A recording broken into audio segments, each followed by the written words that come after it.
Bismillahirrahmanirrahim. Assalamualaikum warahmatullahi wabarakatuh. Alhamdulillahirabbil alamin wa kafa. Wassalatu wassalamu ala nabiyil mustafa wa ala alihi wa ashabihi wa man ihtada wa ba'du. Alhamdulillah,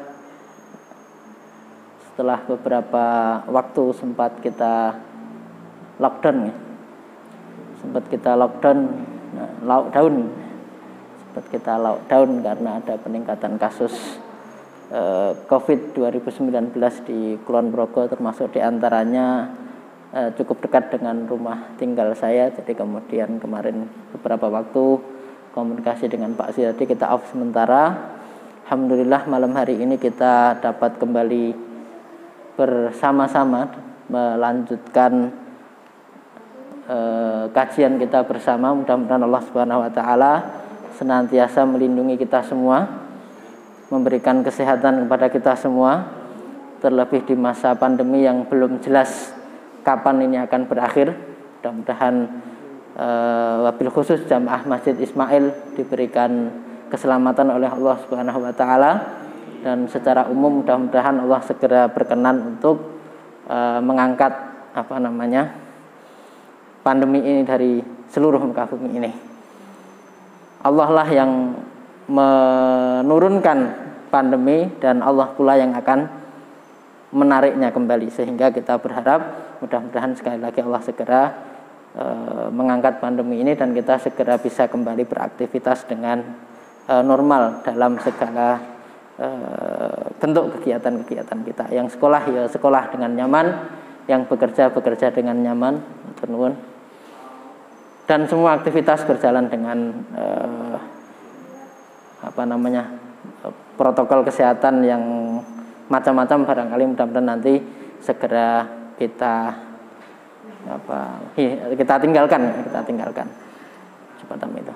Artinya pola atau perilaku hidup sehat tetap dijalankan, tapi protokol yang khusus mudah-mudahan segera kita oleh Allah Subhanahu wa taala tidak diperlukan lagi dengan skenarionya. Salam dan salam mudah-mudahan tercurah kepada Nabi besar Muhammad sallallahu alaihi wasallam, kepada keluarga, kepada sahabat dan para pengikutnya hingga akhir zaman nanti. Mudah-mudahan termasuk kita semua yang hadir pada kesempatan malam hari ini. Baik, ikhwati fillah rahimakumullah. Terakhir kemarin waktu sebelum kita off ya, kita waktu itu mengkaji tafsir dari surat Al-Ahzab, Al-Kafirun, An-Nasr ya terakhir ya. Baik, meskipun sekali lagi tafsirnya tidak satu warna ya, tidak hanya tafsir Ibnu Katsir sebagaimana awalnya, tapi kemudian kita berkembang pada prinsipnya adalah bagaimana kita bisa mengambil ibrah dari ayat yang kita baca. Nanti kalau ditanya tafsirnya apa, nanti kalau ada yang resmi itu namanya tafsir Jalalain. Barangkali ini tafsir kita adalah tafsir Jalan Lain. Bukan ya, kalau tafsir Jalalain itu tafsir yang ditulis oleh dua orang imam bernama Jalaluddin. Ada satu namanya Jalaluddin Al-Mahalli, kemudian satu lagi namanya Jalaluddin As-Sayuti atau As-Suyuti. Jadi itu adalah kitab tafsir yang ditulis oleh beliau berdua, dua-duanya bernama Jalaluddin, maka kemudian kitab tafsir beliau ini disebut sebagai tafsir Jalalain. Artinya ditulis oleh dua orang yang bernama Jalal. Nah, kalau jalan lain, nah itu beda lagi. Tafsir sakar PDW namanya Jalan Lain. Baik, insyaallah kita malam hari ini mendiskusikan atau mengkaji sebagian dari tafsir surat Al-Ahzab ya, meneruskan kemarin Al-Kautsar, Al-Kafirun, kemudian An-Nasr, surat berikutnya adalah Al-Ahzab. Baik, kita mulai dengan sedikit coba cek dulu bacaan kita surat Al-Ahzab ini. Surat Al-Ahzab ini simple, tetapi non sewu kita perlu banyak memperhatikan bacaan kita. Saya masih banyak menemui ini surat yang mudah tapi banyak keliru. Surat yang mudah tapi banyak keliru membacanya. Ini sebelum masuk ke tafsirnya ya, kita sedikit tahsin dulu. Perlu diperhatikan bahwa akhir-akhir atau akhir setiap penutupan ayat di surat Al-Lahab itu, tabbat yada abi lahabin wa tab ma aghna anhu maluhu wa ma kasab sayasla naran dzata lahab wa imra'atuhu hammalatal hatab fi jidha hablum mim masad. Perlu diperhatikan adalah tidak ada satupun di akhir ayat ini bacaan yang mengandung mat. Nah, mat itu apa? Panjang. Jadi semua bacaan dalam surat Al-Lahab adalah penutup ayatnya pendek-pendek. Tetapi perlu kita perhatikan, sering kalau kita membaca itu nutup ayat itu atau waqaf itu kalau nggak panjang rasanya nggak asik gitu. Mosok maca kok mandeke ngerem dadak. Kayak yang ngerem ki penake tetep digoyang. Ya, tapi ya kita lihat masih banyak yang baca dengan tabbat yada abi lahabin wa tab ma aghna anhu maluhu wa ma kasab. Ya. Ketok iki apa? Ora wangun nek dawa gitu. Sebagaimana ketika membaca Al-Ikhlas, qul huwallahu ahad. Kenapa? Nek ra dawa iki kaya ana sing kayak ngerem dadak mau ya. Tapi padahal tidak semua ayat harus berakhir dengan mat ya. Termasuk diantaranya surat Al-Ikhlas dan Al-Lahab ini. Perhatikan semuanya pendek ya. Ini juga sekaligus saran untuk saya juga dan pada semua kita yang membaca Al-Quran, utamanya kalau sudah masuk ke surat-surat yang kita sudah hafal, mohon kalau membaca tidak sekedar hafalannya, tapi dilihat betul hurufnya. Kadang-kadang awake dhewe iki nyentengke gitu. Wis hafalno terus ora ditonton itu hurufnya gitu. Jadi yo salah kira rumangsa salah. Termasuk nuwun sewu ketika kita membaca Al-Fatihah. Saya yakin bahwa semua kita itu sudah hafal Al-Fatihah, sudah hafal ya kalau kita biasa sebut dengan surat-surat pendek ya. An-Nas, Al-Falaq, Al-Ikhlas, Al-Lahab, An-Nasr dan seterusnya itu saya yakin kita semua sudah hafal sebelum kita bisa membaca. Masalahnya di sini. Kita menghafal dengan mendengar, tetapi kita tidak pernah meng-cross-check tulisannya. Ya, ini sedikit catatan saya sebelum kita baca tafsirnya sedikit ya, semacam itu. Jadi sekali lagi Al-Lahab ini semuanya diakhiri dengan pendek-pendek dan ada yang berbeda di ayat pertama. Nah, ini coba nanti juga dicek. Di ayat pertama ini ada tasydid yang tidak terdapat di ayat-ayat berikutnya. Maka ayat pertama akan dibaca tabbat siyada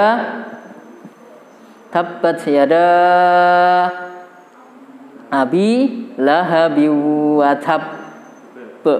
Ini agak ditahan dulu. Jadi nggak langsung dilepas wa tab, tapi wa tab. Kenapa?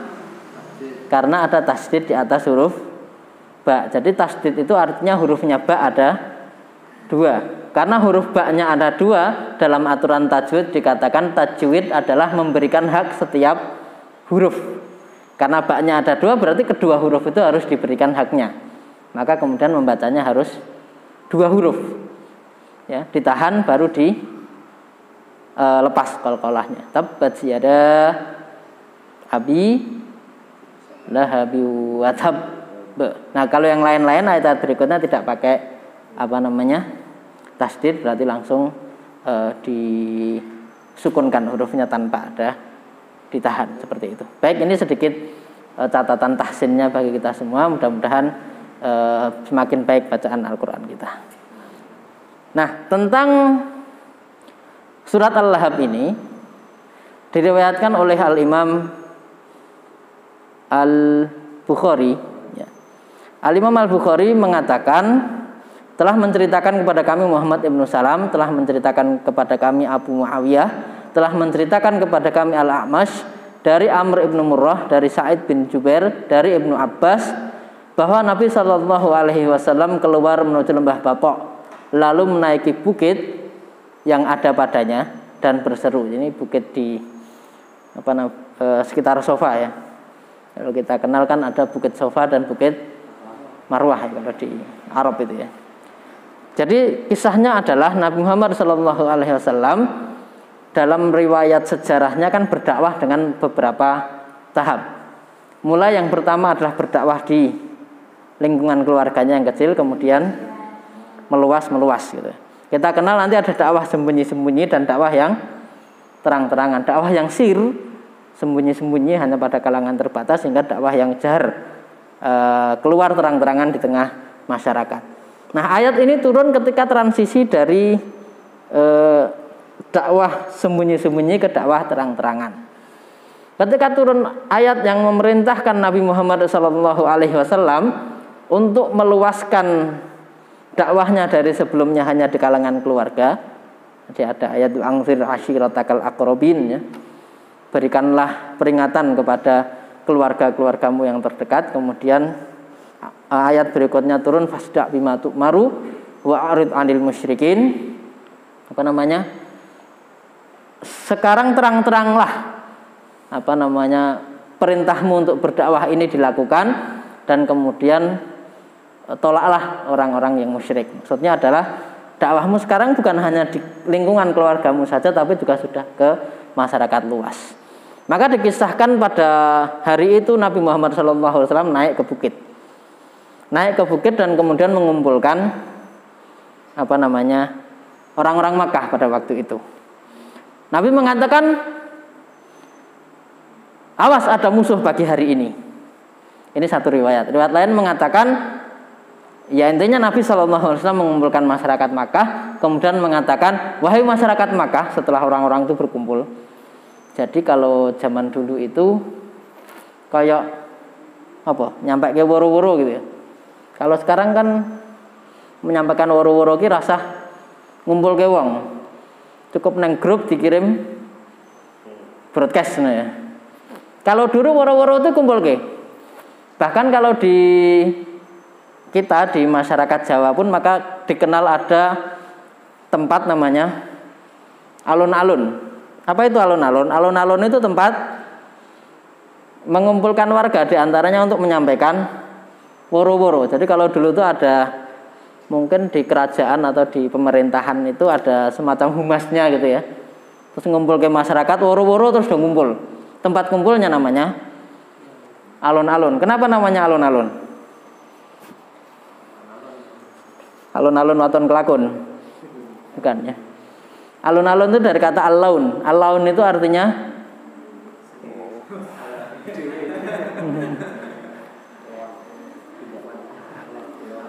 alun gitu. Sampai ana lagune ya.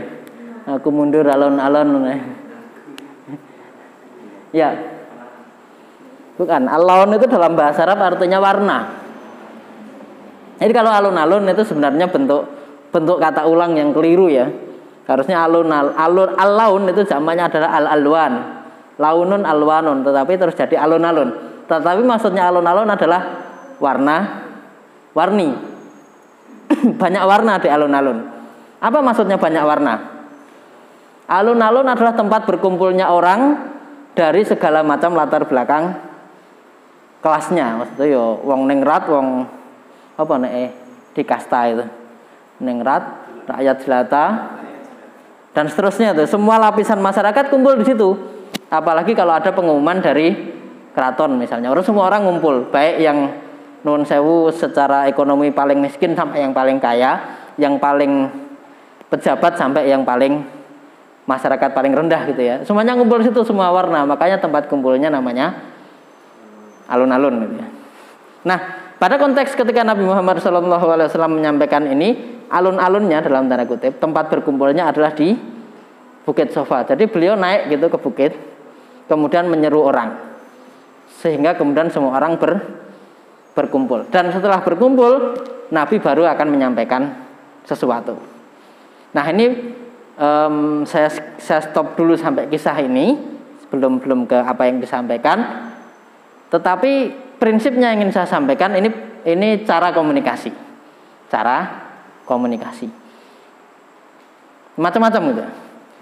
Kalau kita kenal ada, saya lupa Sunan Muria atau Sunan Kudus itu ya, yang berdakwah di Wali Songo, yang berdakwah di daerah Kudus. Jadi daerah Kudus itu dulu adalah ya mayoritas beragama Hindu dan Buddha. Orang Hindu itu tidak makan sapi. Bahkan sapi itu menjadi hewan yang disakralkan, titisan dewa gitu. Ya. Tuhannya dewa atau titisannya dewa?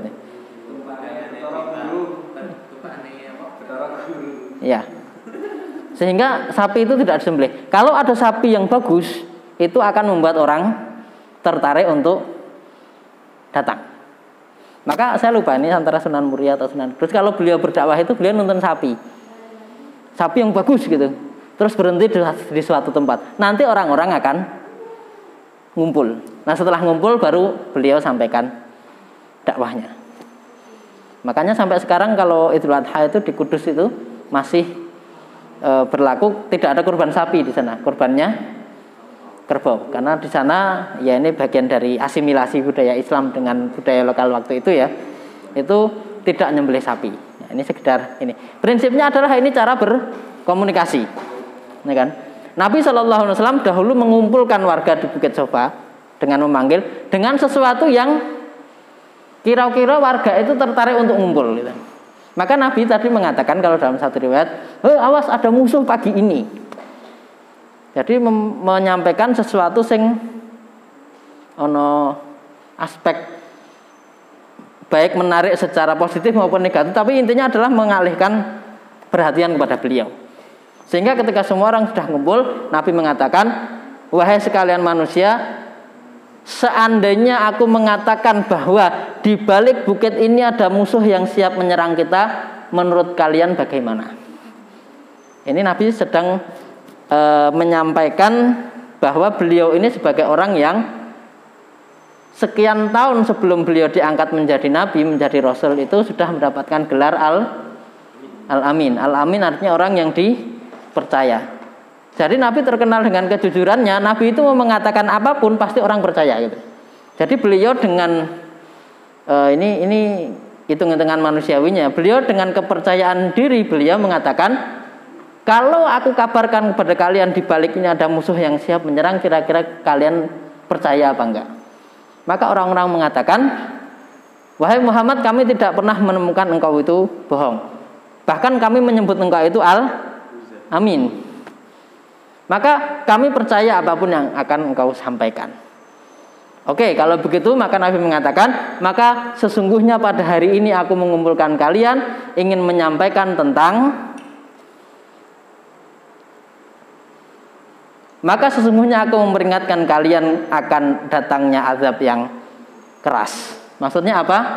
Sesungguhnya aku ingin menyampaikan pada kalian tentang ajaran Islam yang kalau kalian tidak mau mengikuti ajaran ini, maka kalian akan diancam dengan azab yang pedih.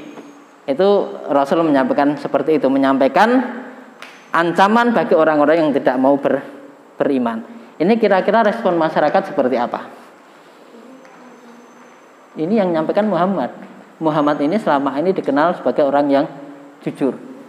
Jadi masyarakat itu kurang lebih sudah tertarik. Wah, ini kalau menyampaikan Muhammad kita mesti ikut ini gitu.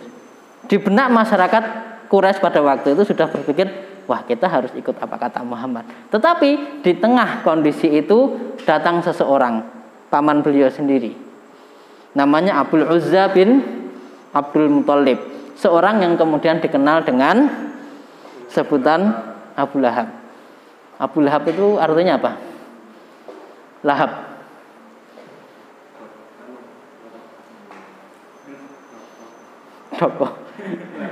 Dokoh kok drembo.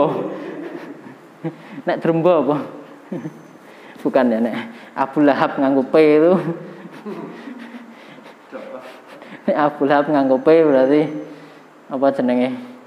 Mangane akeh. Abu Lahab dikenal dengan Abu Lahab, mangane akeh. Bukan, kalau Abu Lahab ini pakai ba. Lahab dalam bahasa Arab itu artinya cerah atau berseri atau menyala-nyala. Jadi kenapa disebut demikian? Karena Abu Lahab ini orang yang wajahnya berseri-seri, cerah gitu, tampan gitu. Maka secara ganteng, secara personal menarik gitu loh. Secara personal menarik dan Abu Lahab ini adalah salah satu memang pembesar Quraisy. Maka ketika Nabi sedang mengatakan pada orang-orang, aku peringatkan kalian tentang azab yang pedih kalau kalian tidak mau mengikuti ajaran Islam. Apa? Wahai Muhammad, tabban laka ya Muhammad. Celaka kamu Muhammad. Ngapain sih kamu ngumpulin kami? Ternyata kamu tuh ngumpulin kami tadi, memanggil tadi. Cuman mau menyampaikan kayak gini nih. Alihada jama'tana. Apa hanya untuk urusan ini kamu itu ngumpulkan kami? Jadi yang dilakukan Abu Lahab ini adalah kontra apa? Ini masuk teori konspirasi atau apalah gitu.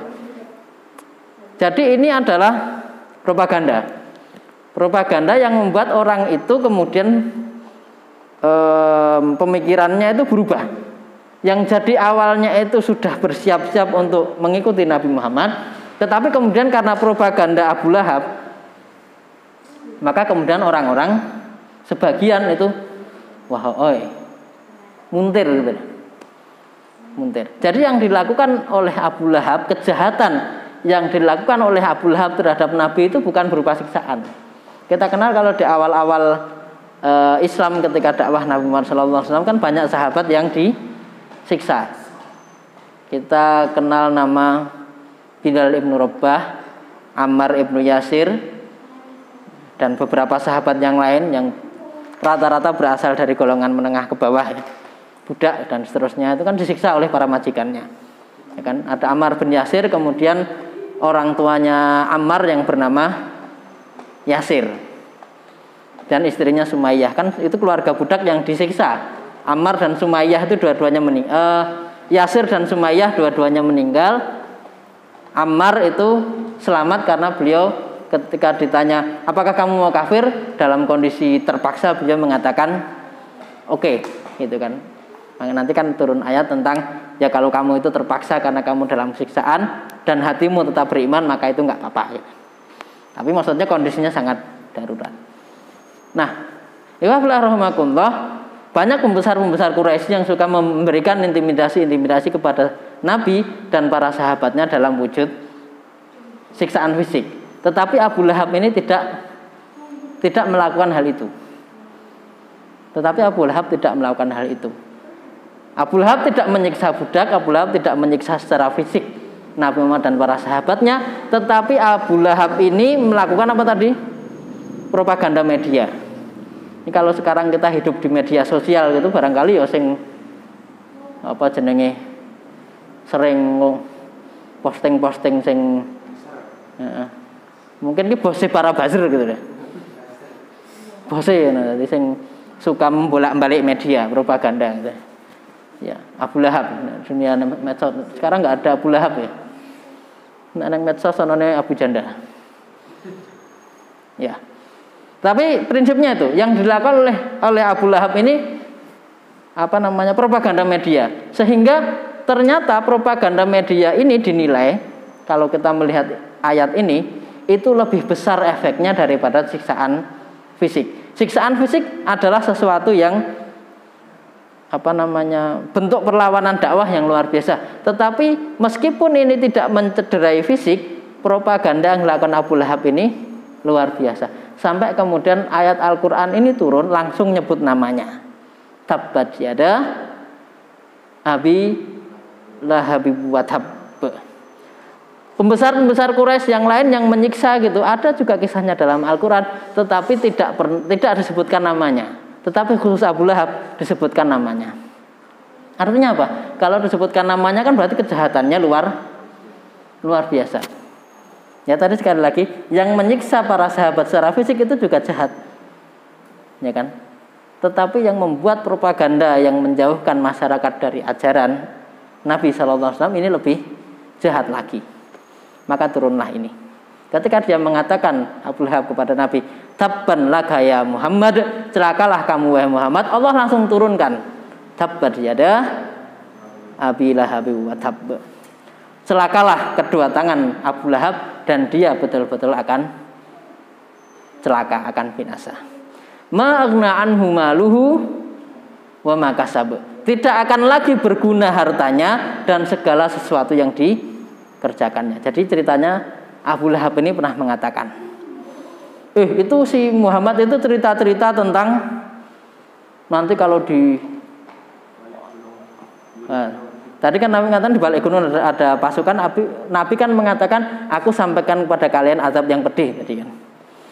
Allah santai wae, aku ki sugih, kata Abu Lahab. Ya mengko nek tenan ana kaya ngono ki tak bayare iki penjagane. Tak suap. Nek tenan arep dilebokke neraka, engko penjaga nerakane tak bayare. Nek arep dipenjara aku sipire tak bayare ben aku bebas. Itu pernyataannya Abu Lahab. Maka Allah turunkan ma aghna anhu maluhu wa ma kasab. Hartanya dan semua yang dia usahakan nanti tidak akan ada gunanya. Ora iso kok jenenge malaikat penjaga neraka kuwi disuap. Dibayar terus tiketnya kalau misalnya ono tiket mlebu neraka ono terus dicoret, oh salah iki. Dibayar terus diganti. Iki tiketmu iki jenengan mlebune surga ora neraka. Enggak bisa. Ma aghna anhu maluhu wa ma kasab. Ora iso malaikat disuap terus kon pindah ning surga. Enggak bisa. Saya selana rongza talahab. Dia nanti akan masuk kepada api yang lahab, apa? Bulat-bulat, menyala-nyala.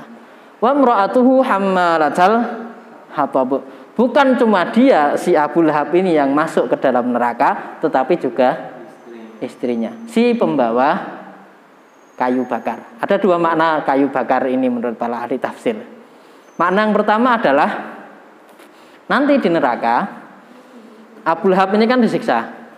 Pekerjaan istrinya ini adalah memanggul kayu bakar. Jadi disiksa kan dibakar ya. Istrinya itu membawa kayu bakar untuk membakar suaminya. Jadi satu riwayat mengatakan nanti di neraka itu seperti itu. Istrinya membawa kayu bakar yang di lehernya ada tali dari sapu. Jadi nek nggawa kayu kan diikatnya ya. Makna pertama itu. Jadi istrinya membawa kayu diuncalke ning neraka, dibong, yang dibakar adalah suaminya. Itu makna yang pertama. Makna yang kedua, yang dimaksud pembawa kayu bakar ini adalah istrinya ini adalah juga sama seperti Abu Lahab, kerjaannya itu menyampaikan fitnah-fitnah. Ayo mau apa bahasane nek saiki jenenge apa? Nang media iki, sosial media buzzer. Suka menyebarkan fitnah. Nah sama, baik Abu Lahab maupun istrinya masuk neraka. Jadi kalau kita maknai lebih luas tuh, kalau dalam konteks ya realitanya sekarang di sosial media banyak buzzer-buzzer yang menyebarkan propaganda nggak benar itu ya. Ya kira-kira bose buzzer karo pasukane yang negatif loh ya. Kalau buzzer yang positif itu ada juga, tapi yang saya garis bawahi adalah buzzer yang suka menyebarkan fitnah.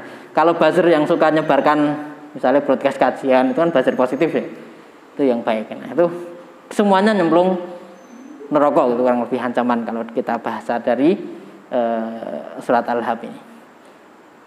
Nah, Abu Lahab istrinya masuk neraka, yang tadi akhir ayatnya ditutup fi diha hablum min masad. Maknanya tadi dua ya.